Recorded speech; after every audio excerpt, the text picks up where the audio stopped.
Hi, friend. Welcome to Gather and Growth, a show created for passionate, growth-focused rural women like you. From mindset work and building strong habits to exploring the unique joys and challenges of living rural, this is a show to leave you feeling joyful, inspired, and a little less alone.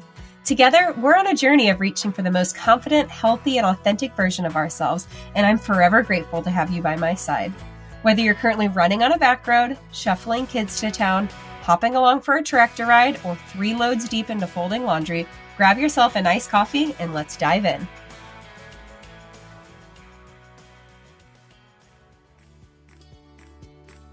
Guys, I have a really cool opportunity to share with you that melds my experience in the classroom and love for personal growth, the Enneagram, and intentional parenting. My friend Sarah Waxman is a former teacher who now coaches parents and teachers through using the Enneagram to support students in and out of the classroom. She believes that investing in our personal growth is one of the best things we can do to pour into the kids in our lives. This November 7th through the 11th, she is hosting the Bettering Them Summit, an online learning experience with dozens of speakers prepared to share tools, techniques, and implementable practices to have the best year possible at home and in the classroom. The best part, a one-day pass to the summit is absolutely free. You'll have 24-hour access to sessions about building trust, communication styles, classroom management, developing mutual respect, and how our personalities come into play, and so much more. But for just $67, you can purchase VIP all-access passes that include unlimited access to all sessions, including bonus sessions with exclusive speakers such as yours truly, raffle entries, and a summit workbook. But don't delay, because that price will soon increase to $97. If you are ready to learn from high-level experts and educators such as Enneagram Ashton, Gabby Gast, Margarita Monday, Brian Lee, Noelle Dawn Clava, Elizabeth Leveretz Ortiz, and Amy Wicks, grab your ticket from the link in today's show notes. Good morning, friends. So today's episode was supposed to be 5 lessons that I learned in my first year of business. And trust me, I have a lot of lessons I've learned in my first year of business. It was especially going to be a follow-up to an article that I wrote for Trailblazer magazine. It was like 5 lessons from the messy middle. It was basically 5 lessons I'd learned in my first few months of business. And while I think that that is a noble topic that I can come back to at some point, it is just not the headspace that I'm in today to share about that. And if I'm being completely honest, my headspace has been in a really weird place. I shared a lot about this on Instagram stories yesterday. Of course, you're hearing this next week. Today is Thursday, October. What is today? Looking at my watch. Thursday, October 6th. So I talked about this on Instagram yesterday. So maybe you know where this is going and you know what conversation we're about to have. But I would say over the past several months, there has been like a complete unraveling in my mental health. And I think there's a lot of factors that go into it. But the night before yesterday, so let's see, yesterday was Wednesday, Tuesday night, Tuesday morning even, I was messaging a friend and I'm like, I don't know. And I don't think that I can continue to operate under this. You know, I am fully invested in personal growth. I believe very strongly in habits, but it feels like I have gotten to a point that I'm like, I know so many tools to help myself, and it is bigger than that. And I would say about 2 months ago, I recognized that I was ready for therapy. And this is something, I'm going to be honest, I have known for a long time. I need therapy. I have some traumas from my childhood that have not been unpacked, but doing that is scary. And I don't think I've ever had the emotional maturity or the capacity to be able to unpack what I need to unpack. And I've just recognized that in so many aspects of my life and business recently, a lot of things are intertangled in experiences from my developmental years. And I've come to the realization, like, it's time to have someone who knows more about this than me, who's a neutral third party, help me unpack this and rewrite the soundtracks in my brain to help me move forward. But even though I had that realization months ago, I was scared. And I'm very pro therapy. Celebrate everyone in the world who talks to a therapist or a counselor or a coach or whoever. And as much as I am for it and celebrate so many other people for doing it, I think I was scared of getting it wrong. Like the prospect of finding a therapist was so overwhelming. I don't know, it kind of feels like dating. Like, oh, I want to get out there. I want to meet someone, but like, how do I find the right person? And you like get so overwhelmed by it, you just don't. It kind of felt like that. And I think there's probably something in there that needs to be unpacked of like, wow, am I such an achiever that the idea of finding the wrong therapist and it not going well keeps me from doing it at all? Anyway, so Tuesday night, I was laying down in bed and my husband was next to me and I was like, I feel like I am not doing anything the way I'm supposed to right now. In so many parts of my life, I feel aligned. I feel like I'm doing the work that I'm meant to be doing, but on the inside, I don't feel right. I feel like I constantly have a weight on my chest. I feel like there is something inside of me that needs to be unlocked or worked through, or I don't know. And that fear of the unknown, I think, is the scariest part. So yesterday, I called a contact that I have who seriously today feels like an angel. And she was asking me some questions, what I was hoping to talk through or get out of the experience, and not super in depth, but just, it's her job to find the right fit for me. And she said something that I didn't realize was going to be such a relief. She said, Emily, we're going to get you the help you need. And it kind of hurt because I'm like, me? Like, I need help. And it felt like dramatic, and I felt like an imposter, and I felt like I was making it all up, and I was wrong for even making the call. But at the same time, the moment she said those words, it was like a breath of fresh air. And I'm just so grateful. And I should have known I was going to cry, but welcome. Now I'm crying. So I did that. And then I'm like, you know what? Today is just the day. Today is the day that I'm going to confront all of these things that I've been putting off for years. And recently, one of my friends had sent me some information from a functional health doctor. I haven't seen a doctor in years other than my OB during pregnancy and postpartum. And I just have a lot of issues with food sensitivities. And I'm just starting to wonder about my hormones. I think things a lot of us are starting to think about. And I am not opposed to like medicine or medical professionals. I just felt like I needed to talk to someone who was going to take a different or a holistic approach. And I have no idea what's in store. I don't know if it's the right fit. I don't know anything. But again, it's like I have to do something. And it was super easy. I literally clicked the link she sent me and I was able to book an appointment online. I didn't even look into it. I don't even know who I'm going to, but I have an appointment in St. Louis in November and we're just going to see. I'm open. I'm curious. I think I approach anything with I don't want to say guarded, but with a rational, like, I'm going to take in the perspectives and opinions and the thoughts of the people that I work with, the professionals, and, put them through my filter and decide what to do next. So I have no idea what that experience has in store, but I did it. And, maybe there's a piece in my physical body that is affecting my mental health in such a way. I know that there is such entanglement between our hormones and our nutrition and the balance of everything and how it really impacts our energy levels and even like our motivation and our patience and just so many things. I just feel like I haven't felt like myself despite my best attempts. And part of it is I don't even know what myself feels like anymore. I've just been through such a transformation over the past 4 years, first with like my health and personal growth, and then in entrepreneurship and in different phases of motherhood that I don't know. And I think I used that to, tell myself that I was just changing. And while that is true, I think that I can recognize that so many things are going well and be able to say, there's part of this is not okay. And I feel like there's a better way to feel than this. And I think for many of the last several weeks, I've been really hard on myself because I do know so many of those tools to do things that have made me feel better in the past. But I think there comes a moment when we recognize that we can't do it on our own and that there's something bigger than what we can fix with just trying what we've been trying in the past. I have been prioritizing movement in a different way. I've been really intentional about walking and things like that, but something still just doesn't feel right. And I know I can physically feel that there's something inside me that needs to be worked through or unpacked or something. And I just know that I'm approaching the next step in my evolution.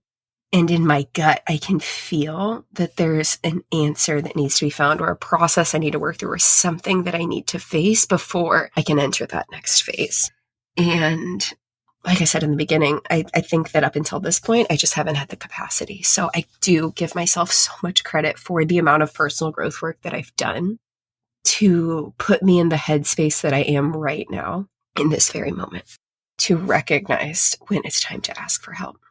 And then I did 2 other things because, I'm on a roll at this point. I happened to be recording an interview with a friend for her podcast, and was just talking about some of the things that were weighing heavy on me related to business, not this stuff. And in the same conversation, she was talking about a copywriter she works with. So a copywriter, literally, they get to know you, they work with you, and then they can write things like your website, or emails or landing pages, things like that. Very much in the same, they can convey the message you want to convey sometimes better than you can. I think I get in my own head, and so much of my mental stress, and I know this sounds so dramatic and maybe you'll be like, okay, or maybe you'll get this, but I have felt an overwhelming amount of anxiety over the past couple months in writing my web copy, writing emails for my retreat and things like that. And that sounds almost embarrassing to say out loud. But I think we all have things that are our strengths and things that aren't our strengths. And when we have to do things that feel really overwhelming to us, it just can send us into a spiral of shame and stress and anxiety and fear and I'm not enoughness. And so anyway, she's telling me about this person and it was like I saw the light. I'm like, you mean to say that there is literally a person that can help me with the things that have been making me feel like I'm drowning? What? So I booked a discovery call. I have no idea if it's going to go anywhere. I don't even know what I need. I don't even know what she can do for me. I don't even know if I'm going to use it. But it was so liberating to just be like, there is someone who can help me with this very specific thing that feels so overwhelming. And it's so funny because I feel like I could do all of those things for someone else. I'm a pretty good writer, I think. But there's something about, I don't know. I think I've just been deep in my own head about it. Doing it for myself, it just feels crazy, overwhelming. So that's embarrassing to tell you, but welcome. And then another thing my husband and I have just been talking about for a bit is how overwhelmed we are by housework. We very much share the load of our household. I thought that when I started working from home that I'd be like, oh, I'm going to have all this free time to clean the house. LOL. Our house has never looked worse. And we are very tidy people. We're great at laundry and dishes and keeping the countertops clean, but it's the bathtub, the floorboards, the crevices, the ceiling fans, things like that. We look up about every 6 weeks and we're like, oh my God, our house is filthy. We can't handle this anymore. And we spend 6 hours cleaning the house, which feels really good. There's nothing better than a clean house. But we're we have, our kids go to school full time. We both work full time. He's a farmer, crazy hours, and we're spending 6 hours of our precious family time cleaning our house. Can we not, in this season of life, have someone help us with that? But again, I had some names and numbers and I just procrastinated on it and let the fear of, oh my gosh, why can't I do this? And just admitting that right now in this season of life, I could just really use some help. Cleaning the bathtub isn't hard. It's not rocket science, but to know. So literally, I called someone. She couldn't answer. We started texting and she's like, hey, I'm actually going to be done with something in a few minutes. Can I just come over right now? She did. She's amazing. She starts Friday. Such a simple thing. Obviously, I am physically capable of cleaning all of the things in my house. But to know that the mental weight of it is gone, and not saying it's going to be forever, or maybe, but between all of those things that I did yesterday, I literally laid down in bed and I did not have a moment of stress and anxiety in the same way that I've been having every single night I lay down for days, weeks, months. I really don't even know. This morning I woke up and I did not dread getting out of bed. I did not dread my workout. I did not have an overwhelming feeling of, how am I going to do this? that just today I've recognized that I've been having. I didn't even know. How do we not know? It's like when we're in the thick of not feeling right, we can't even see what anything other than that would feel like. But today I feel lighter and I have no idea what's in store for any of these appointments or any of these things. I don't know what's going to be uncovered, what's going to be unpacked, what next steps look like. But the very fact that I was able to say, I am not okay and I need help feels incredible. Incredible. Like life-giving. And I do completely recognize, I completely recognize that all of those things that I talked about are going to cost money. They are investments. I don't know what's going to be covered under insurance. We use like a Christian healthcare ministry, so I have no idea how that's going to work. And I recognize that there have been many seasons of my life where I could not even consider making the investments that I'm about to make in taking care of myself. So if you're feeling overwhelmed by that, I see you. I know what it's like to be a new teacher in a rural area making like $24,000 a year with a farmer who hasn't made a dime farming yet and crying in the nursery because we can't buy a rocking chair. Okay, I get it.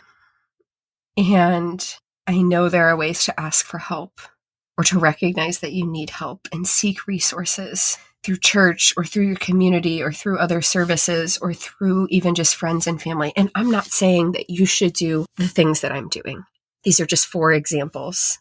But I do think it's a really important conversation that we start talking about finding, first of all, admitting to ourselves and to each other the areas that we feel like we need support. And maybe that's in health, maybe that's in mental health, maybe that's in business. And it's hard. It's so hard to say we can't do it all. And I know that in my rational brain. I can tell you that till I'm blue in the face. I know how much community matters.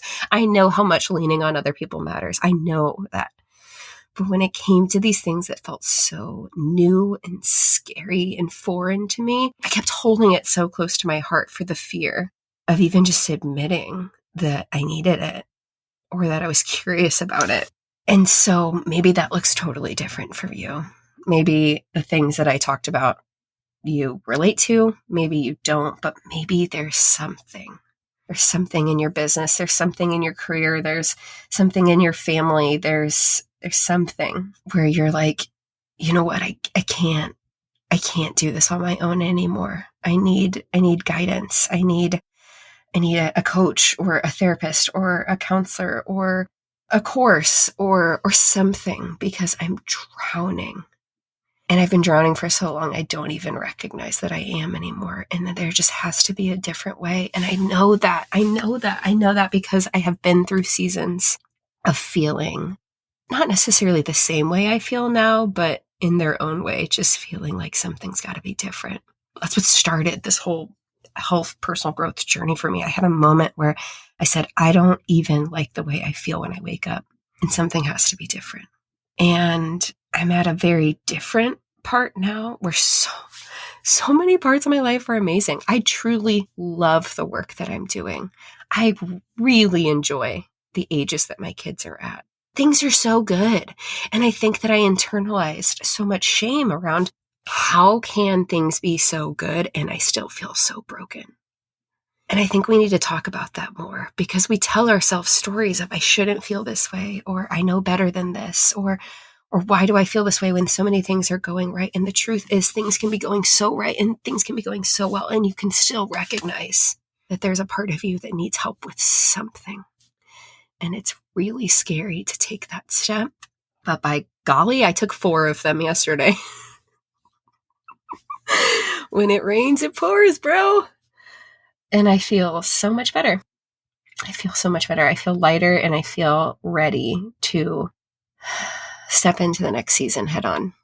And whatever that looks like for you, I hope that you do the same with whatever you need. And I encourage all of us to continue having this conversation. I was blown away yesterday with the number of messages just in 60 seconds of talking this on Instagram stories of women who are on similar journeys, who are ready to start their own journey, who have even just said, thank you for saying this out loud and normalizing something that so few people are talking about. We're not meant to do life alone. And even the high achievers, the strongest people who seem like have it together the most, all of that, gosh, we all need help in one way or another. And it might be different than the way you've needed help in the past. And it might be different than the way you'll need help in the future. But if there's a part of you that's saying you're not okay and you need some help, I encourage you. Let's do it together. So with that being said, this was maybe the most emotional podcast episode I recorded. And I'm not going to lie, I didn't write a single note down for this. I literally was on my walk knowing I had to come in and record a podcast, and it just hit me. And I literally prayed prayers that said, I don't know what this is supposed to look like, but God, universe, whoever is listening, please give me the words. Please give me the words that I need to share a message that has been so important for me and that maybe somebody needs to hear today. And if there is someone in your life that you think needs to hear this message, I really encourage you to send it to them. You don't have to provide a lot of context. You can just say, wow, this podcast really hit me today, and I think you should listen to. I think one of the best things that we can do is help each other in that way. I literally had a defining moment a week ago Monday, I think. Maybe it was 2 weeks ago. One of my oldest friend in our area, one of my people that I hold so close in my life, we were on a walk and she said, you don't seem like yourself. You just don't have the sparkle that you normally have. And that was a moment that I was like, oh my God, I think that you're right.